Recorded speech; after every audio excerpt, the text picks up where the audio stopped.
All right, we've had a couple of minutes. Let's begin with our now familiar prayer. The Lord be with you. Let us pray. Days pass and years vanish as we walk sightless among miracles. Lord, fill our eyes with seeing and our minds with knowing.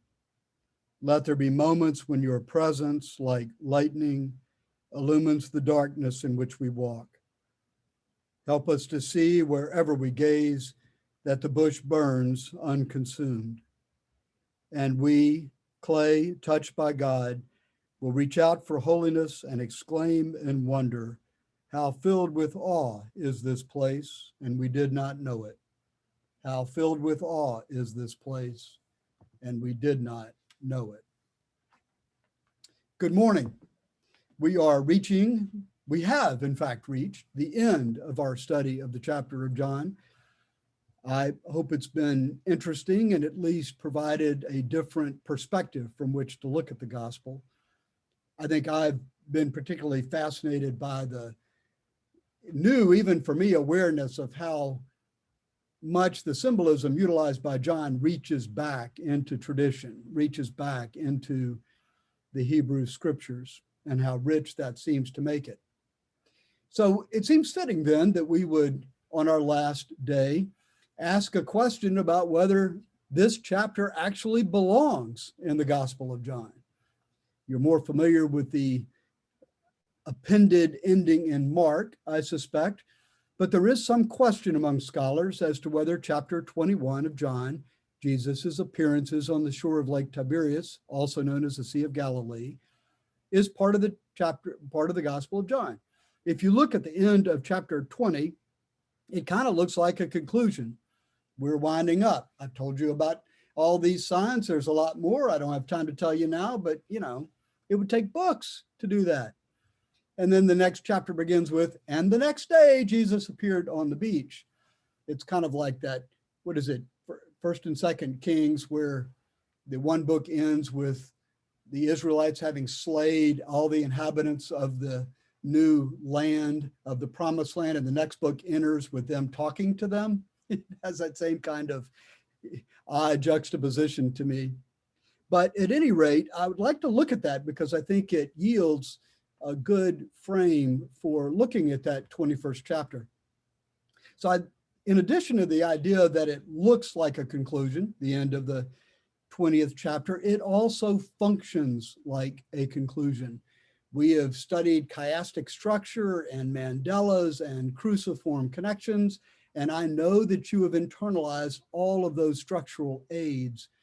But if you remember last week, the scenes that we studied from the beginning, from chapter 20 and the beginning of the narrative, which is the baptism by John, you remember the prologue is before the narrative, that they fit together really nicely. They seem to play off each other very completely, which also adds to the not concern, but interest in whether chapter 21 is something that is new and different. I also think it's interesting to note, however, that it seems that the 21st chapter, this appendage to the Gospel of John, it seems that there was never a manuscript of the Gospel of John circulated without it. So it wasn't like we've uncovered some old manuscripts that didn't have it, and suddenly it appears as if an enterprising monk added it out of concern that there was more to say.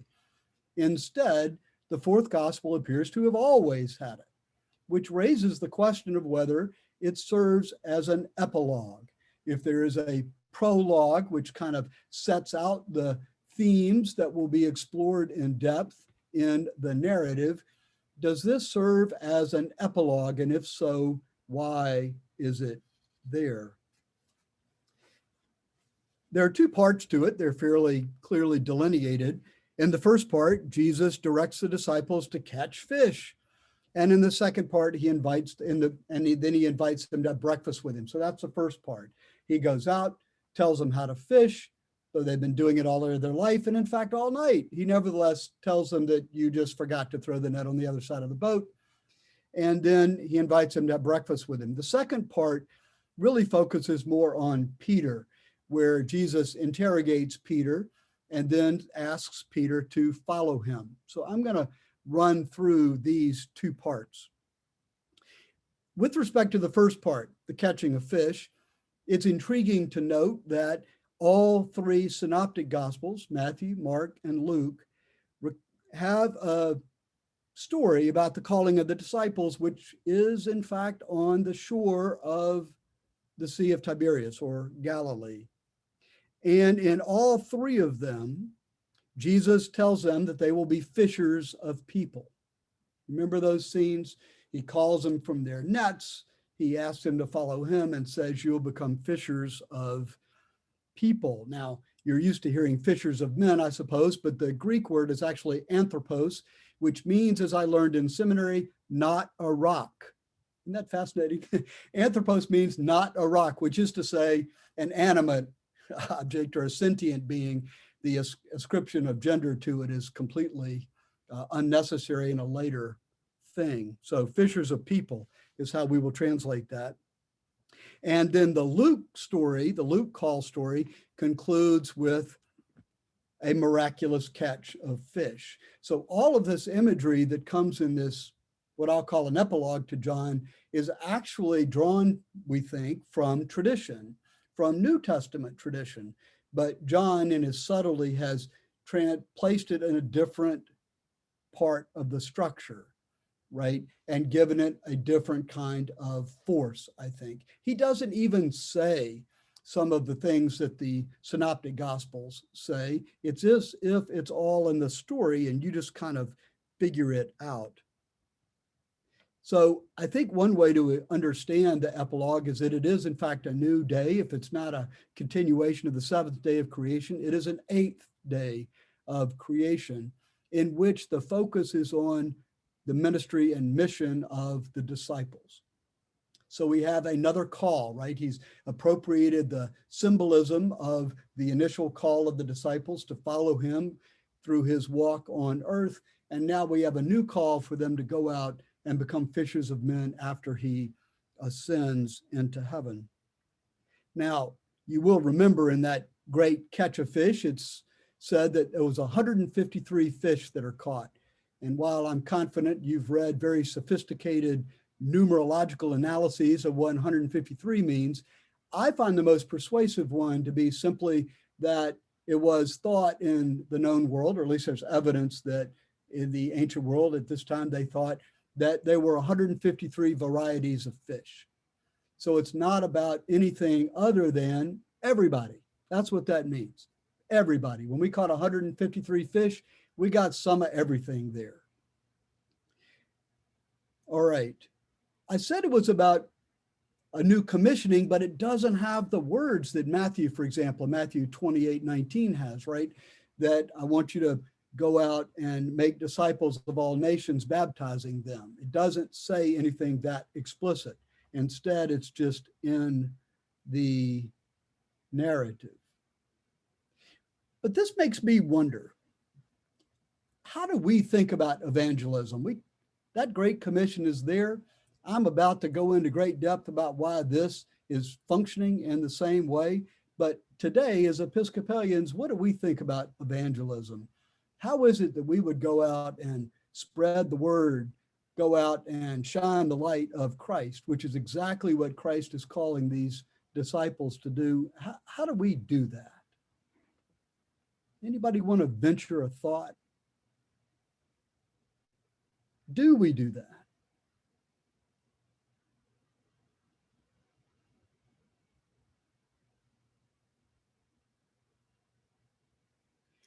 Well, I know you've all walked down a... George, how about, I was just going to say, how about setting an example in the community for charity, for, behaving yourself and showing an example to your children and, and grandchildren. So following Jesus, following his moral teachings and being a model of what it means to be in relationship with other people. Yeah, that's good. That's good. Anything else?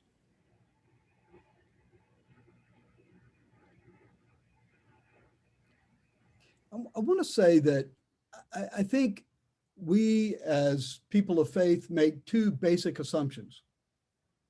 We assume that there is in fact ultimate meaning in the universe. There is a source of creation, and we assume that we can connect with that source and live out of that source. And I think those two assumptions, first of all, do you see that? We're assuming there is a source of meaning, and we're assuming that we can connect with it and live out of it. Those are two very basic assumptions of our faith. And I think those two assumptions are made by every other religion that you know anything about, any of the mainstream religions, right? Judaism, Islam, even Buddhism, which you may or may not think of as a religion, they all simply assume the truth of that, right? They assume the truth of a source and the ability to connect with the source. And so one way that we could evangelize beyond or in addition to being role models is to be able to speak to that source, to be able to identify the movings of the Spirit, both in ourselves and in others, and to be able to identify it and point it out and live into it. So that's a slightly different thing than just abiding by a moral code. No more important, mind you, but a slightly different thing, which gives character to faith and how being faithful might be different from just being good. Does that make sense? So I want you to kind of hold that in one part of your brain as we go through the rest of chapter 21, that one way we could evangelize is to become more artful, to bring in a Buddhist phrase, to become more artful in pointing out the movings of the Spirit. Our evangelical brothers and sisters are a lot more adept at this than we are, and there's a part of many of us that just doesn't like that. But I want to suggest that it has to do with what you're pointing out as much as the language that you're using. So hold that truth loosely for a while and see if we can do anything with it as we go through all of this.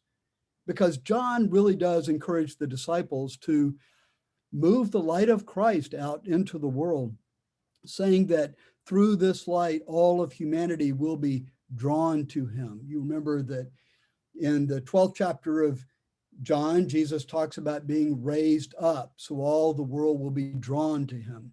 And that word that is translated drawn is the same word that is used in the catch of the fish and the bringing in of the nets, as if, I think, to connect those two thoughts, right?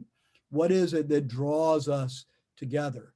To respect those relationships and enter fully into them is clearly part of our calling, but also perhaps the reason that we are drawn together and being able to articulate that is part of our calling.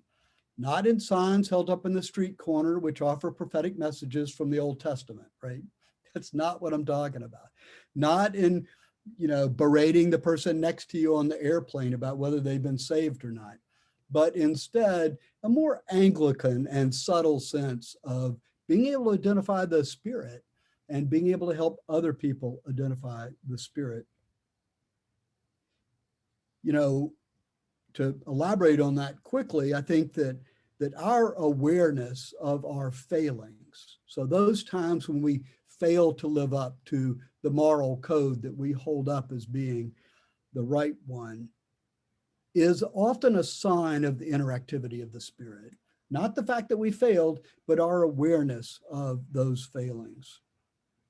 And it is the Spirit that gives us the courage to act differently, to change how we want to be, which takes courage, right? To admit who you really are and to commit yourself to being a different way, knowing that that discipline will take time, knowing that your admission, if you've really made it, is going to be known by somebody else. And that is part of the process that allows you to move more deeply into connection with the source of truth, I think. So there is a way to see that as an example, that is the moving of the Spirit within you. And perhaps in seeing it that way, generate a sense of empathy and compassion for other people who are also failing. Okay, one of the images that's used in chapter 21 is, or actually the entire Gospel of John, is the sea journey, right? We're used to thinking of spirituality as a journey, as faith as a journey. But the Gospel of John, I think, very explicitly uses the sea journey. The gospel, the narrative portion, of course, begins with John baptizing in the Jordan River. Our center point that we've identified is shows the disciples struggling in the midst of a storm at sea when Jesus appears and they accept him, invite him to join them on the boat. And here we come to an end, again on the shores of the lake, as if it's a new shore for a new departure into a new journey. But that concept of sea passage seems to pervade this narrative as if another part of the structure that holds it all together. And then I also want to point out Diane's point, reiterate Diane's point, that when Peter, you got to love Peter, when Peter, out of his, I'm going to display his eagerness and love for Christ, jumps in the water. Remember, well, first he has to put clothes on, which is kind of humorous, but whatever that actually means, he then jumps in the water. To me, an obvious both allusion back to the Synoptic Gospels, and in particular Matthew, I suppose, where in that scene of Jesus walking on water, it is Peter who steps out of the boat, actually begins to walk on water, and then realizing what he's doing sinks, and then Jesus saves him. We've got some allusions to that here, I think, where he leaves the other disciples. I'll leave you to determine if that's the appropriate verb, where he leaves the other disciples and goes in for yet another baptism, as it were. And then I also want to say that the breakfast Jesus invites them to on the beach is an allusion to the Eucharist. Jesus often is appearing to the disciples in the middle of a meal, but in this case, he's actually providing the meal and inviting them to share it with him. Another allusion would be to the feeding of the 5,000, which happens where? Yes, exactly, on the shore of the Sea of Tiberias, right? Where Jesus, with Eucharistic imagery, feeds 5,000 people. Here he is doing it again. I ask you to look at Ezekiel's eschatological vision about the river flowing out of the temple. Even I was feeling a bit overwhelmed by imagery as I was reading through this, so I'm not going to go into that, but that's why I ask you to read it. So that is the first part. You have any questions about the first part? Is any of that new to you or shed a different light on the Gospel of John?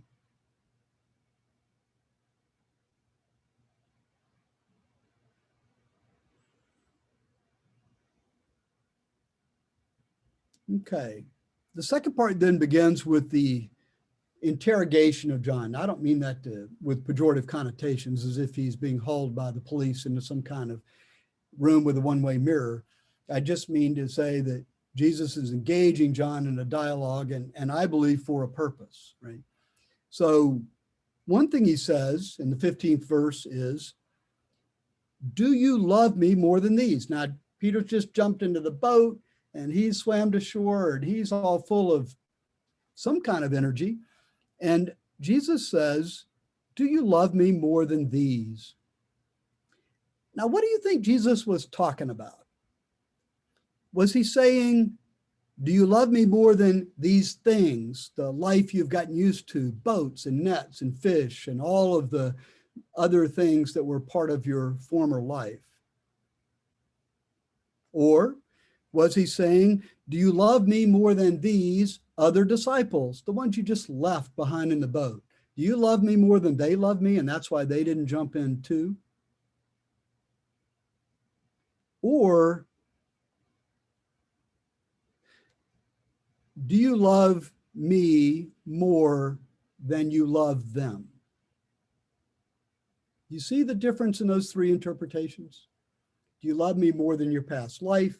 Do you love me more than other people? Do you love me more than you love those other people? Now, what difference would it make which interpretation you chose.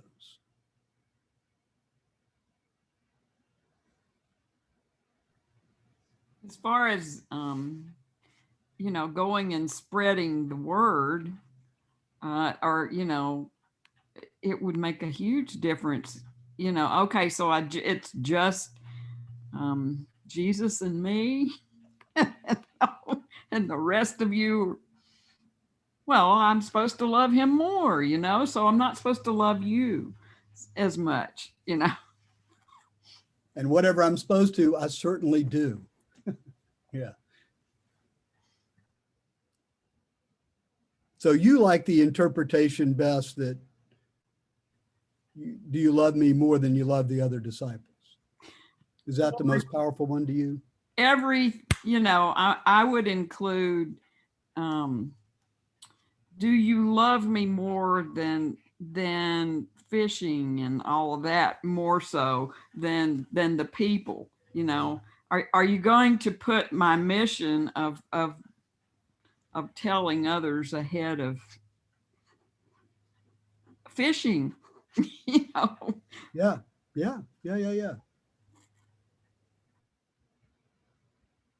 Even listening to you say that, I'm kind of having, I see allusions to Nicodemus, right? The great teacher who's got to be born again. Yeah. Anybody else see? Go ahead. I think that, to me, I think he was saying, do you love me more than you love the other disciples? Mm-hmm. That's how I've always taken that. Mm-hmm.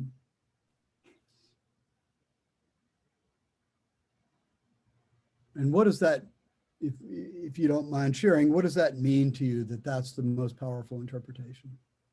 Well, in other words, was he willing to step forward, which Peter did? He had that death that was really awful. And I think Jesus was saying, do you love me enough to do that? Can you do that? Because he's going to step forward, and then that's going to be a monumental event in Christianity. He told him, on you, I found my church. Right. So, yeah, stepping forward was never Peter's challenge, was it? Courage, he's got courage. Yeah. Thank you. I like that. I like that comment. Anybody else have a favorite interpretation? It's not hard to see the truth in all three. Therein lies the fun part of the question. So there is no wrong answer. I'm not going to listen to you and then immediately jump on you to say you've missed the point, because it's really answer number two. They're all right, I think.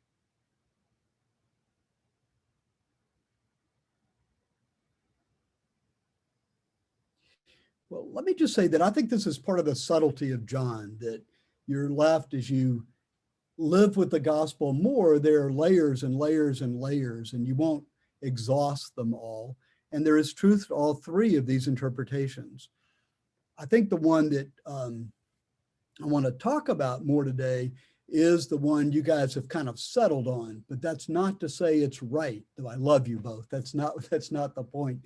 It is that I think in some cases, that's a challenge that we don't always recognize. I think at least it's easier for me, and I have for a long time recognized that there's some giving up my fascination with or dependence upon the material things of life in order to become more aligned with the spiritual things of life, right? I think I've recognized some need not to see myself as being superior to others because of my achievements or my faith or my possessions or whatever it might be. But it's another thing to think that I'm supposed to love you as much as I love Jesus, right? That's a newer thing for me to wrestle with, and one that I think we don't talk about as much.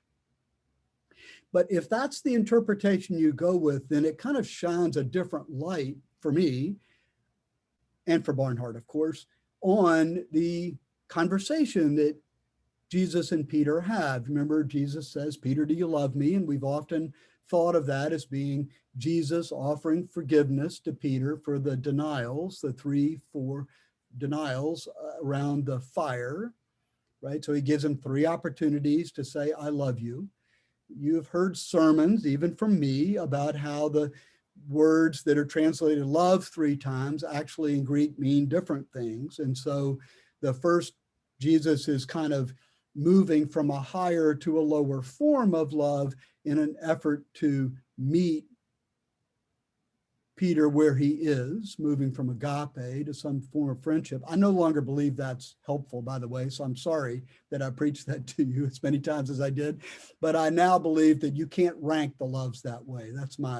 That's this year's belief, is that, eros and agape are not to be, positioned against each other as if one is of this world and one is of another world. Another class on all of that. C.S. Lewis is helpful, I think. But if it is interesting that Jesus moves from catching fish to being a shepherd. See how he's juxtaposed these two really powerful symbols?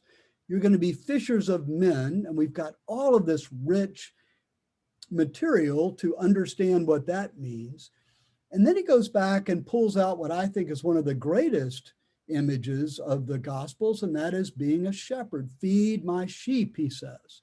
Assume the role of a shepherd. Serve. I think that Peter, and I'm not going to idealize this to say we ought to be ranking these for ourselves, but I think there's something about Peter that if you assume, and I do, that he is a leader, and if you assume that I do, that his leadership is real, not just a failure to control his impulses, right? That one of the things he's got to learn in order to be an effective follower is to love other people and to serve other people, or if you will, to adopt a more unitive vision of things. So let me go back to the Holy Thursday Revolution. Do you remember our study of Berthaud and Maundy Thursday and the idea that there are two basic paradigms that we govern ourselves by? One is the domination paradigm, where we gain our life and being by taking it from other people, holding power over other people, exercising our leadership through the use of coercive power. That Jesus is inverting that paradigm when he wants to wash the feet of the disciples. And you will remember Peter's reaction, right? No, not my feet. But if you're going to do my feet, do the whole body, which he may actually get when he jumps into the sea. That paradigm, which I think is all too common, and you can find it on the pages of every newspaper any day, into the paradigm that the Eucharist represents, a paradigm that Berthaud talks about as being one of friendship, right? So I'm no longer juxtaposing the 4 or 5 loves against each other as if one is greater than another. I'm saying that the friendship paradigm puts us into horizontal relationships with each other, into loving relationships with each other, into relationships where we've got to give up our sense of being better, right? And the mystics, which we've also studied, talk about a unitive state compared to a state of dualism. I don't always think that's helpful, but I do think that inherent in the idea of a unitive state is this idea that we can no longer put ourselves first. If you want to know when you've drawn closer to God, I think one marker of that is an awareness that you are not better, first, or somehow preferable than anybody else, right? And you have those moments, I'm confident. I don't like them, but they constantly interrupt my life. And I think that is a marker of the unitive state that the Gospel of John is trying to describe, that the mystics are trying to describe. It's not just a supernatural experience. It is a real sense that you can no longer put yourself first. And the sense of joy, frankly, and energy that can come out of that is amazing, even if we can't always stay there very long. So when you hear people talk about a unitive state, although everybody doesn't think they're saying this, I want you to think of this, at least potential explanation, that it is the inability to put ourselves first. And I think one thing Jesus is doing with Peter is saying, yes, you've got all these leadership qualities that are of this world, right? You clearly are a leader of people. You've got courage and strength, and you've got whatever it takes to the charisma to be a leader. But to really be a leader, you're going to have to learn to serve other people. To really be a leader, you're going to have to learn how to exist without putting yourself first. Now, whether that's a critique of him jumping out of the boat, I don't know, though I tend to think it might be, right?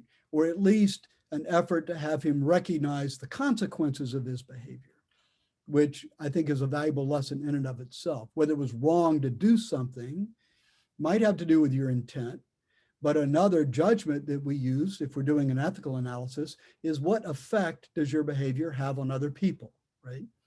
There is a deontological analysis of your behavior. What was your intent? What does it do to you when you did it? And there's a consequential analysis of your behavior. What are the consequences of what you did? How does it impact other people? So one way to look at how Jesus is talking to Peter is to say, take a broader perspective on how you are and whether the way you are is good or is helpful or unhelpful to other people in following Christ, right? I think that's a helpful task for all of us to take upon us. And I think it's one thing that, if not the only thing, at least it's one thing that's in this conversation that we often miss. Yes, Jesus is giving Peter what Peter needs, but it's not just Jesus demeaning himself to reach the level of ignorance that Peter has. It's also a recognition that Peter, with all of these fine qualities, needs that one to grow into a full disciple, able to shine the light of Jesus into the world. We all have something, I assume, that we need more than others. And part of being a follower of Christ, I think, is the self-examination that yields some awareness of what that is, which will not come until we're truthful with ourselves about ourselves, right? And usually it won't come without other people kind of prompting us gently to explore those areas. So think about those things when you think about that conversation on the beach. In addition to all of the other wonderful things you've heard preached, there is a matter of Jesus acting as spiritual guide that seems obvious to me now, though I missed it for 60 years. But there it is. And I think it's a helpful thing when we answer the question of how we evangelize others, right? Of the way that we often can name the movings of the Spirit, not only by our moral behavior, but also by serving others, which we can only do effectively when we don't put ourselves first, which is harder than it sounds. But does that make some sense? I'd like for you to think about that conversation on the beach as if Jesus is playing the role of spiritual guide to Peter, prompting Peter to think about how the Spirit is working in him so that he can be led by it. So that following Jesus doesn't just mean go out and, try to persuade people that Jesus was God or one with God or the Son of God, but instead means following the Spirit that is active inside of him, right? Two different ways to look at it. All right. The final thing I really want to cover in this epilogue is this basic movement, which is reflected in the catching of the fish. And it is this: we act first, it doesn't work, and then we experience the grace of God to see how to go about it a different way. You can see that in the story of the Garden of Eden. You can see that throughout the prophets of the Hebrew Scriptures. You can see that same structure of movement in the catching of the fish. These are fishermen, right?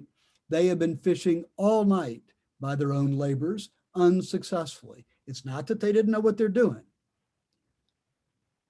but it is the presence of Christ which yields the abundant catch. Now, understanding that metaphorically, it is, I think, to say the same thing I just tried to say about Peter in the conversation with Jesus on the beach, that following Christ is to realize that our natural behavior is to act on our own, fail, and then revisit that place. How filled with awe was that place, and we did not know it, right? To revisit that place and realize that Jesus was there, that Christ was there, and to live more fully the second time around, which might be what he was trying to say to Nicodemus. I'll leave that to you. but it does call us back to something that I find great comfort in.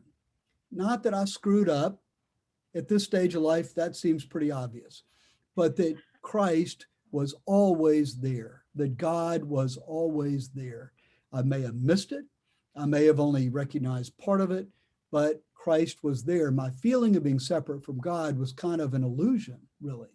Not that it wasn't real, right? Like psychosomatic illnesses, they're real, but it was still an illusion, which means that we are always able to go back, no matter how difficult and challenging the tragedy, we're always able to go back and find God's presence there. And we are always able, with love and care and active listening, to help other people find God's presence there. The one thing you can be sure about is that God was always there. So in this 21st chapter, there is, I think, a commissioning that looks like Matthew 28, but done in John's own way, utilizing the symbolism that John has exhibited such skill in utilizing. But I think it also has this undercurrent to it that is mystical in its nature, that assumes that God is always present and that our living fully into God is a matter of not being able to put ourselves first. That's the invitation that Jesus issues when he's there on the beach offering breakfast, the Eucharist.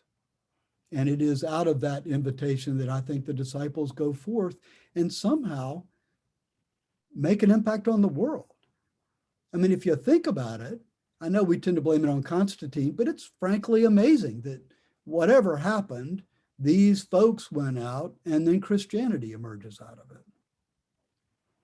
But I think the unitive vision of John, defined as finding ourselves unable to put ourselves first, is at the core of following Jesus. Now, the gospel ends in a fascinating way.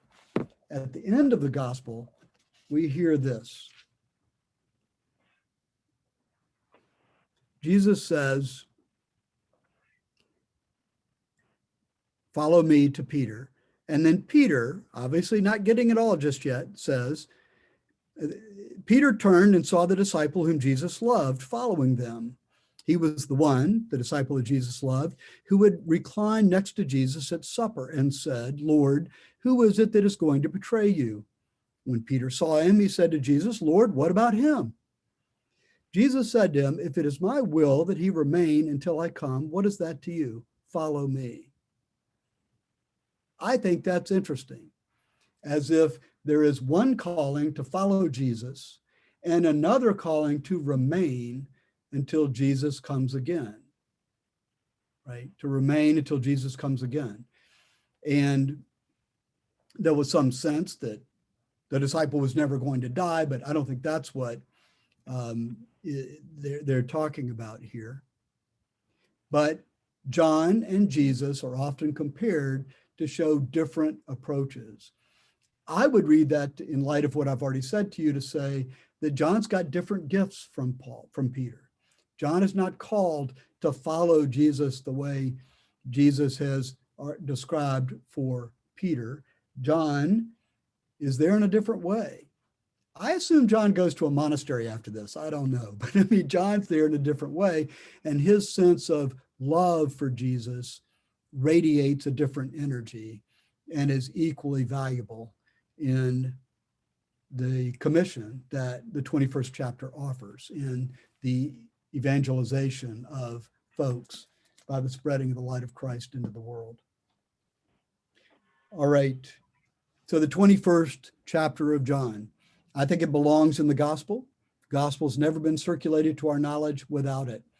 It fits outside of the structure that we have attributed to the narrative, but so does the prologue. But it seems to be symbolically kin. So it utilizes symbols to look forward, perhaps the eighth day of creation, as it turns from the disciples to the world and connects them. A new baptism, a new commissioning. All right. Gene has already left us to come to church for 11:15. I want to make sure others who are going to do that can. Any questions? George, Harris. a comment.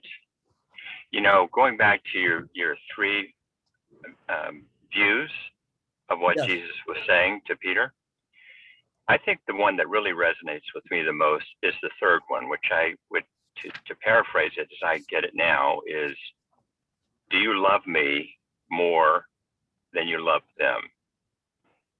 And I extend that to the very first act that any of us can take in following Jesus, and that is to give things up. Even before putting other people first. It's something that we can do to get on the road. It's choice that we can exercise at every moment. I don't think I'm splitting hairs here by saying that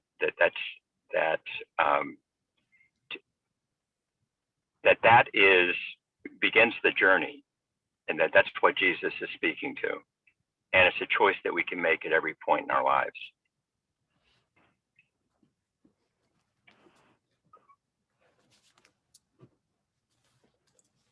Yes. I think that's. I just think that's significant to me. I just want to make that point. It is. If we had more time, I would want to talk to you about what it is we're giving up. There's a giving up in the spiritual sense of letting go of our sense of self, right? Our priority as an individual. And there's another more material sense of giving up of, let me say not material, but external. There's an interior sense of giving up and an exterior sense of giving up, both of which I think are rich for what you said. And if we had more time, I'd love to explore your thoughts about those two different areas. Do you see what I'm saying? Yes, I do. The interior might be the fault we've talked about in terms of false self, true self, but the exterior, of course, we've talked about in the context of race relations. You can talk about in the context of marriage. You can talk about it in the context of any relationship, as you find that, you know, what you want and what you have how do they get used for the benefit of that relationship and that other person, which is what love is. So thanks, Harris. That's a rich comment. I think that coming from this sort of background of, we need to evangelize, and that means, get people saved and then they're on their own. And I think of, okay, so we caught the fish, and I wonder if he switched to the shepherd image, because then they need to be discipled. You don't just, suddenly get saved and then it's over, Right. Right. You've just begun. So you need to be shepherded, so. Right. No, excellent. Yeah. Yeah. You try not to get too literal with these metaphors, right? Because then it's like, well, why were you catching the fish anyway? If you're a trout fisherman, this is a perpetual problem.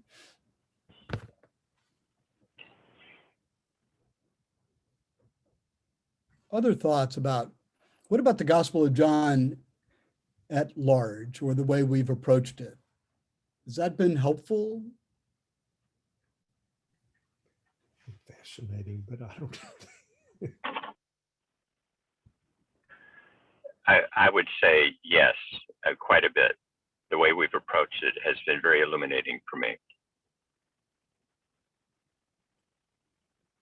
The idea that it was written later says to me that whoever wrote it had a lot more time to reflect and live with this new understanding of God or whatever.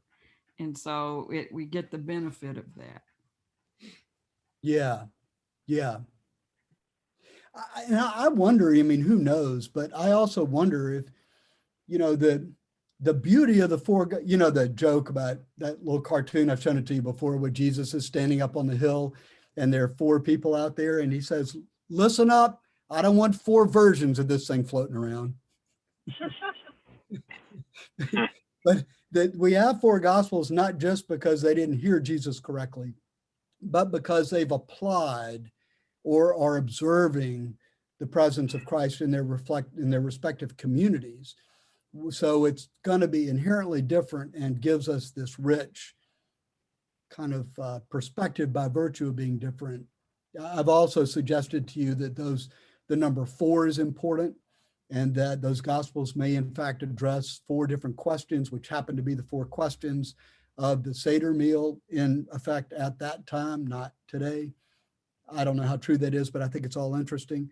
But in that light of the gospels serving a different purpose, I always think of John as being the most mystical of the gospels. So yes, having the benefit of time, but also coming at it from a different direction, you know, and yeah. So I'm appreciative of it. The Gospel of Thomas, by the way, which didn't make it into the canon for whatever reason, also has this kind of mystical base to it, which makes it fun to explore for me. Other thoughts? I was going to say, I found this very informative today, but I didn't watch the other ones. I didn't realize this was going on. I've been traveling, but are they stored on, can I go on the website and find the previous Zoom classes on this? Were they saved? They are. I should, if you go to education, I'll look under that. and then go to Old Fashioned Sunday School, you'll see a reference to archives. I've pulled down everything except this year. And I'll confess on this recording, I did it because we got a note from Reuters who'd done some kind of search and found an image that I'd used somewhere along the way that they wanted payment for. I used it fairly. It's fair use. It's not a copyright violation, but I decided I'll just pull it down rather than argue about it. So if you need anything before that, I've got it, but it's not up on the website. This study of John, however, is on the website. Thank you. And you might also make sure you get one of the early versions that's got the chart on it. There's a chart, fondly known as figure 1.5, that kind of lays out the structure that we followed. Okay, thank you. But what I loved about the structure when I was finished with it was not the intricacy of it, though I always find that fascinating. It was more the, once you know about the cruciform connections, you'll see that in a lot of other stuff. So see if you have that experience. But I just love the, not only the awareness, but the increased study of the imagery that that John is using, how much he's pulling from Hebrew scriptures. And I just hadn't realized the depth of all of that, the reading backwards, as we have called it, which I thought was fascinating. And we'll get to explore that some more, by the way, in the fall when Amy Jill Levine joins us for the spirituality conference. And she's going to pick up a theme I think I've articulated in this class for a couple of years, and that is the Jewish roots of Jesus and Paul and the Gospels in general. And I think she's fascinating individually, but I like that perspective, as you already know. So mark your calendars for whatever date it is. I'll try to get that in the next email, but she's committed to coming. We heard from her this week, and she's on board for that. Other thoughts? All right. I want to close with our prayer for community. Our recognition that converting people to Jesus and leaving them on their own is not, in fact, our purpose. It is to be in community with each other and them. Let us pray. Loving God, you fill all things with a fullness and hope that we can never comprehend. Thank you for leading us into a time where more of reality is being unveiled for all of us to see. We pray that you will take away our natural temptation for cynicism, denial, fear, and despair. Help us have the courage to awaken to greater truth, greater humility, and greater care for one another. May we place our hope in what matters and what lasts, trusting in your eternal presence and love. Listen to our heart's longings for the healing of our suffering world. Knowing, good God, that you are hearing us better than we are speaking, we offer these prayers in all the holy names of God. Amen. Go forth to love and serve the Lord. Thanks be to God. Bye, guys. Thanks, George. See you next week. Thank you. Thanks,